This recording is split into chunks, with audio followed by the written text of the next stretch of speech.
Hello नमस्कार दोस्तों, मैं हूं राजीव और आप देख रहे हैं झारखंड अपडेट। दोस्तों चलिए शुरू करते हैं झारखंड अपडेट के आज के इस सेशन को। और झारखंड अपडेट के आज के इस सेशन में हम लोग झारखंड करंट अफेयर्स के सेशन को देख रहे हैं और इस सेशन में हम लोग कुछ इंपॉर्टेंट प्रश्नों को देखेंगे जो झारखंड करंट अफेयर्स से रिलेटेड है और इन सभी प्रश्नों को हम लोग व्याख्या के साथ देखने वाले हैं। और किसी कारणवश वन लाइनर्स के फॉर्म में हम लोग जो रिवीजन करते हैं 2-4 दिनों से नहीं कर पा रहा हूँ क्योंकि थोड़ा गला ख़राब है और आउट ऑफ स्टेशन भी था। 1-2 दिनों में फिर से रिवीजन वाला जो कार्यक्रम है हर दिन वो शुरू हो जाएगा। और सेशन के अंत में आपके लिए एक अभ्यास प्रश्न भी लेकर आऊँगा जिसका जवाब आप कमेंट में कर सकते हैं। और इसका PDF बहुत जल्द अवेलेबल करा दूंगा टेलीग्राम चैनल पे। आप टेलीग्राम चैनल को ज्वाइन कर लीजिए, लिंक डिस्क्रिप्शन में अवेलेबल है। तो आइए 21 फरवरी के आज के इस सेशन को शुरू कर लेते हैं। शुरुआत करते हैं सेशन को पिछले वीडियो के अभ्यास प्रश्न से। जो अभ्यास प्रश्न मैंने पूछा था वह प्रश्न है, झारखंड के किस डैम में दुर्लभ पक्षी बैकाल टील को देखा गया है? Option A Maithon dam, option B Tilaiya dam, option C Chandil dam या ऑप्शन डी धुरवा डैम। दोस्तों ये जो बैकाल टील है इसे रांची के धुरवा डैम में स्पॉट किया गया है और जो प्रसिद्ध पशु प्रेमी हैं, पक्षी प्रेमी सुनील कुमार, उन्होंने इसे कैप्चर किया है। आपको बता दें कि बैकाल टील जो कि साइबेरिया से उड़कर झारखंड आया है और लगभग 4000 किलोमीटर उड़कर यहाँ आया है, उसे धुरवा डैम में देखा गया। और यह पक्षी आपको बता दें कि एक दुर्लभ पक्षी है बैकाल चील और इसे झारखंड के प्रमुख पक्षी प्रेमी सुनील कुमार ने कैप्चर किया है। आपको बता दें कि ई बर्ड जो डाटाबेस तैयार किया जाता है उसके अनुसार देश में इस सीज़न में यानी 2024 की बात है, यह पहली एंट्री बैकाल टील के देखने को मिली है। इसके अलावा आपको बता दें कि बैकाल टील साइबेरिया स्थित दुनिया के सबसे गहरे बैकाल झील में रहता है। इसके अलावा अब तक भारत में केवल 158 बार ही इसे देखा गया है। आपको बता दें कि इससे पहले 2023 में इसे उधवा बर्ड सेंचुरी में देखा गया था। चलिए दोस्तों आगे बढ़ते हैं और अब कुछ नए प्रश्नों को हम लोग देखते हैं। और नए प्रश्नों में जो आज का पहला प्रश्न है, साहित्यकार डॉक्टर राम प्रसाद और नागपुरी गायिका यशोदा देवी को किस पुरस्कार से सम्मानित किया गया है? जयपाल सिंह मुंडा पुरस्कार, झारखंड गौरव पुरस्कार, झारखंड रत्न या प्रफुल्ल सम्मान।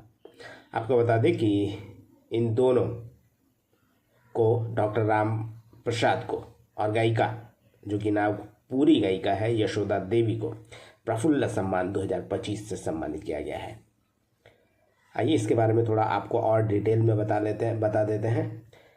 यह है प्रफुल्ल सम्मान 2025। आपको बता दें ये प्रफुल्ल राय के सम्मान में यह पुरस्कार दिया जाता है जो कि झारखंड के नागपुरी भाषा के एक साहित्यकार थे, प्रफुल्ल कुमार राय। उन्हीं के सम्मान में यह पुरस्कार दिया जाता है।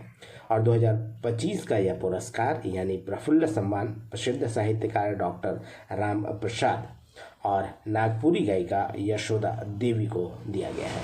आपको बता दें कि आधुनिक नागपुरी साहित्य की विविध विधाएं ये एक पुस्तक है डॉक्टर उमेश नंद तिवारी द्वारा लिखित। इसके अलावा खोइर खेला के विविध आयाम ये भी एक पुस्तक है जो डॉक्टर उमेश नंद तिवारी, डॉक्टर राम कुमार, राकेश रमन द्वारा लिखित पुस्तक है। इसका लोकार्पण किया गया और ये जो पुस्तक है आधुनिक नागपुरी साहित्य का विविध विधाएं, ये पहले से है ये पुस्तक अवेलेबल, लेकिन जो नया पुस्तक है जिसका लोकार्पण किया गया वह है खोइर खेला के विविध आयाम जो डॉक्टर उमेश नंद तिवारी, डॉक्टर राम कुमार और राकेश रमन द्वारा लिखित पुस्तक है। वहीं प्रफुल्ल कुमार राय के बारे में थोड़ा सा जान लेते हैं कि ये प्रफुल्ल कुमार राय कौन है जिसके सम्मान में यह पुरस्कार प्रफुल्ल सम्मान झारखंड में दिया जाता है साहित्यकारों को। आपको बता दें कि आज का जो नागपुरी साहित्य है इन्हीं के कारण जाना और पहचाना जाता है और काफ़ी बड़ा योगदान है नागपुरी साहित्य में प्रफुल्ल कुमार राय का। यही कारण है कि प्रफुल्ल सम्मान दिया जाता है झारखंड में। नागपुरी साहित्य का अनमोल मोती कहा जाता है प्रफुल्ल कुमार राय को, यानी वो नागपुरी साहित्य के अनमोल मोती हैं और नागपुरी भाषा साहित्य को पहचान दिलाने वाले साहित्यकार के तौर पर जाने जाते हैं। वे साहित्यकार के साथ ही गायक, कुशल नेतृत्वकर्ता और प्रशासक भी थे और यही कारण है कि इनके सम्मान में पुरस्कार दिया जाता है। पुरस्कार सम्मान के दौरान मुख्य अतिथि के तौर पर जो नागपुरी भाषा साहित्य के कला और कला से जुड़े जो प्रमुख व्यक्ति हैं, वे भी इस पुरस्कार समारोह के दौरान उपस्थित थे। और इसमें जो प्रमुख हैं, पद्मश्री महावीर नायक, जिनकी घोषणा की गई है पद्मश्री दिए जाने की। इसके अलावा पद्मश्री मधु मंसूरी हसमुख और पद्मश्री मुकुंद नायक।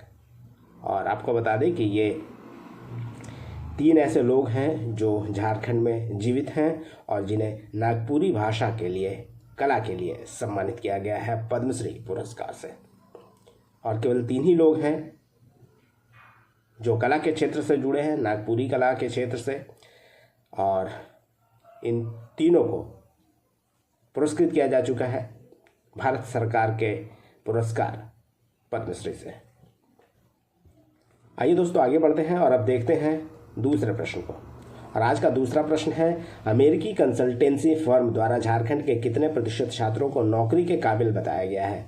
29.6%, 39.6%, 49.6% या 59.6%? आपको बता दें कि झारखंड में जो 49.6% ऐसे ग्रेजुएट हैं जो वर्तमान में नौकरी पाने योग्य हैं, इस कंसल्टेंसी फर्म के द्वारा जो सर्वे किया गया था, इसी आधार पर किया गया था कि कितने ग्रेजुएट ऐसे हैं जो नौकरी पाने के काबिल हैं।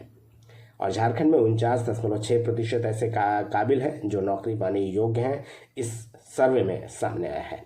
आपको बता दें कि ये जो सर्वे आया है, इसका नाम है इंडिया ग्रेजुएट स्किल इंडेक्स 2025। और झारखंड में एम्प्लॉयबिलिटी की बात करें, वैसे ग्रेजुएट्स झारखंड में जो नौकरी पाने योग्य हैं वो 49.6% है। और भारत की बात करें तो अभी भी 43% मात्र एम्प्लॉयबिलिटी है, यानी केवल 43% ही भारत में ऐसे ग्रेजुएट्स हैं जो नौकरी पाने योग्य हैं। यानी 50% से ज़्यादा कह सकते हैं कि 57% ऐसे ग्रेजुएट्स हैं पूरे भारत में जो नौकरी पाने योग्य क्षमता नहीं रखते हैं, काबिलियत नहीं रखते हैं। और पूरे भारत में बात करें तो सबसे ज़्यादा काबिल जो ग्रेजुएट्स हैं वो दिल्ली में है, नंबर 1 पे है, यहाँ पे 53% एम्प्लॉयबिलिटी है। इसके बाद पंजाब, हिमाचल प्रदेश, उत्तराखंड और झारखंड का नंबर आता है और ये 5 टॉप स्टेट्स हैं।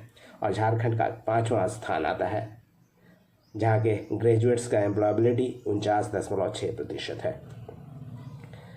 इसके अलावा आपको बता दें, टॉप 10 लिस्ट में जो दक्षिण भारत के मात्र 1 राज्य इसमें शामिल है वो तेलंगाना है और टॉप 10th स्थान पर है तेलंगाना का स्थान। आपको बता दें कि ये जो इंडेक्स जारी किया गया है, अमेरिकी कंसल्टेंसी फर्म है मर्सर, इसी के द्वारा ये सर्वे किया गया था और ये इंडेक्स जारी किया गया है। और पूरे भारत में 10 लाख स्टूडेंट्स पर ये सर्वे किया गया है जो ग्रेजुएट्स हैं। चलिए अगला प्रश्न देखते हैं। और अगला प्रश्न है, रेडियंट झारखंड का आयोजन झारखंड के किस शहर में किया गया? जमशेदपुर, रांची, धनबाद या देवघर? दोस्तों, रेडियंट झारखंड का आयोजन जमशेदपुर में किया जा रहा है। अभी वर्तमान में जब मैं रिकॉर्ड कर रहा हूँ ये चल रहा है, क्योंकि 20 तारीख से ये शुरू हुआ है। 20, 21, 22 3 दिवसीय ये कार्यक्रम है। रेडियंट झारखंड का आयोजन जमशेदपुर में किया जा रहा है। इसका उद्घाटन किया गया 20 फरवरी को जमशेदपुर के सांसद विद्युत बरण महतो के द्वारा और 3 दिवसीय कार्यक्रम है। आयोजक है इसके विजुअल मीट्स। अगर इसके आयोजन के उद्देश्य की दोस्तों बात करें तो केंद्र सरकार द्वारा चलाई जा रही कल्याणकारी योजनाओं के बारे में जागरूकता बढ़ाना और साथ में युवाओं को शिक्षा और रोजगार के अवसरों के बारे में जानकारी देना इसका उद्देश्य है। और भारत के जितने भी प्रमुख सरकारी एजेंसियां हैं वो सभी यहाँ एक जगह पर इकट्ठा हुई हैं और इसमें पार्टिसिपेट कर रही हैं, इसलिए ये एक बड़ा आयोजन कह सकते हैं। ICAR यानी Indian council of agriculture research, bureau of Indian standard जो है, BIS मानक ब्यूरो जिसका कहते हैं हम लोग, reserve bank of India, small and industrial development bank of India, central coalfield limited, GIS, CSIR, यानी जो प्रमुख भारत की एजेंसियां हैं, इसके अलावा और भी बहुत सारी एजेंसियां, वो सब एक साथ यहाँ पे पार्टिसिपेट कर रही है। प्रश्न नंबर 4 है, बुद्धू भगत की 233वीं जयंती कब मनाई गई? 7 जनवरी 2025, 17 जनवरी 2025, 7 फरवरी 2025 या 17 फरवरी 2025? आपको बता दें कि बुद्धू भगत की जो जयंती मनाई गई है वो 17 फरवरी को मनाई गई है। बुद्धू भगत के बारे में आपने सुना होगा, जो कि झारखंड के एक महानायक हैं। कोल विद्रोह के ये प्रणेता रहे हैं। कोल विद्रोह इनके नेतृत्व में लड़ा गया था। इनकी 233वीं जयंती 17 फरवरी 2025 को मनाई गई। आपको बता दें कि वीर बुद्धू भगत अन्य जो झारखंड के आंदोलनकारी महानायक हैं विद्रोह के, वो लोग जिस तरह से अंग्रेज़ों के खिलाफ लड़ रहे थे, बुद्धू भगत भी अंग्रेज़ों के दमनकारी शासन और सामंतवाद के खिलाफ जोरदार तरीके से आवाज़ बुलंद कर रहे थे और उनके खिलाफ लड़ रहे थे। आपको बता दें कि वीर बुद्धू भगत के जीवन पर एक पुस्तक है, वो वीर बुद्धू भगत जीवन और दर्शन डॉक्टर रामकिशोर भगत का। ये पुस्तक को याद रखिएगा, क्योंकि ये पुस्तक है जो ऑलरेडी लिखा जा चुका है। इसका हाल में लोकार्पण नहीं हुआ है। ये यहाँ पे इस कार्यक्रम के दौरान ये सभी को बांटा गया था, कार्यक्रम जहाँ भी आयोजित हो रहा था। इसके अलावा वीर पानी के बारे में बात कर ले, ये भी एक पुस्तक है जो कि डॉक्टर रामकिशोर भगत की संपादित और डॉक्टर सीता कुमारी, डॉक्टर रीना कुमारी और संजू लकड़ा का सह संपादन है। इसका लोकार्पण किया गया हाल ही में। तो वीर पानी, जो सवाल पूछा जा सकता है, वीर पानी निम्नलिखित में से किससे संबंधित है? बुद्धू भगत एक ऑप्शन हो सकता है। तो ये याद रखिएगा, वीर पानी ये पुस्तक है, बुद्धू भगत पर लिखा गया है और इसका लोकार्पण भी किया गया। अलग अलग जगहों पर कार्यक्रम आयोजित किया गया। वैसे बता दें, जब मैं वीडियो बना रहा था तो ये कार्यक्रम जो है आयोजित किया जा रहा था डॉक्टर श्यामा प्रसाद मुखर्जी यूनिवर्सिटी जो रांची में है, वहाँ पे। वैसे वीर बुद्धू भगत के बारे में दोस्तों आपको बता दें कि रांची में इनका जन्म हुआ था, चान्हो प्रखंड के शीलागाई गांव में 17 फरवरी 1792 को। और छोटा नागपुर क्षेत्र था कोल विद्रोह का जब ये विद्रोह कर रहे थे। कोल विद्रोह, जिसे लड़का विद्रोह के नाम से भी जाना जाता है, ये भी जरूर याद रखिएगा। कोल विद्रोह का अन्य नाम लड़का विद्रोह है। और 1831-32 के दौरान छोटा नागपुर वाले क्षेत्र में कोल विद्रोह के जो महानायक थे वो बुद्धू भगत थे। 3 फरवरी 1832 को ये खुद अपना गर्दन धड़ से अलग कर लिया था इन्होंने, क्योंकि इन्होंने कसम खाई थी कि मैं अंग्रेजों के हाथ नहीं आऊँगा।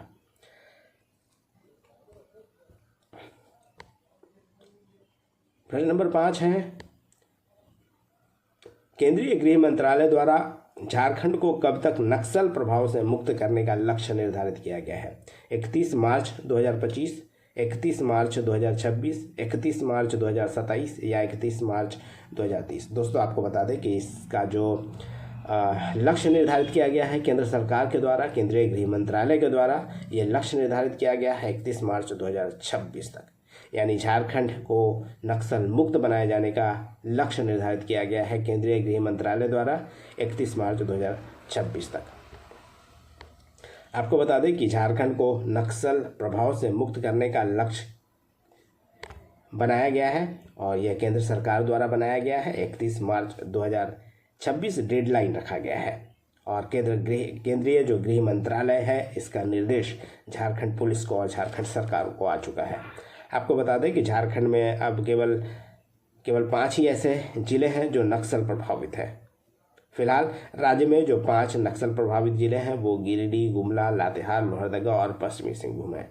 इसके अलावा देश में 5 ऐसे राज्य हैं जहां पे 12 सबसे अधिक नक्सल प्रभावित जो जिले हैं, उसमें से झारखंड का मात्र 1 जिला है जो पूरे देश में 12 सबसे अधिक नक्सल प्रभावित जिलों में से एक है और यह जिला है पश्चिमी सिंहभूम।